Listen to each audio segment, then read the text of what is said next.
আজ তোমাদের সঙ্গে বেশ কিছু কথা শেয়ার করব, অনেকের হয়তো গায়ে লাগতে পারে।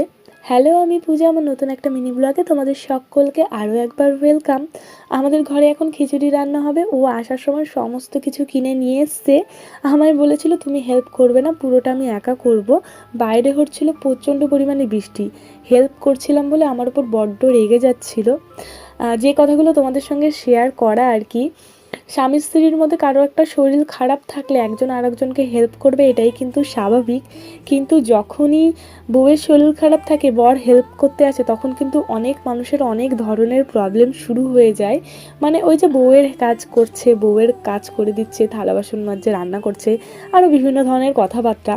একটা জিনিস বুঝে পাই না, তা বউয়ের শরীর খারাপ হয়েছে, বউ কাজ করতে পারছে না, তা পাড়া প্রতিবেশী এসে নিশ্চয়ই কাজ করবে না, বন্ধু বান্ধবও কাজ করবে না, আর তোমার আত্মীয় স্বজনও এসে কাজ করে দেবে না। তোমার সাথে যে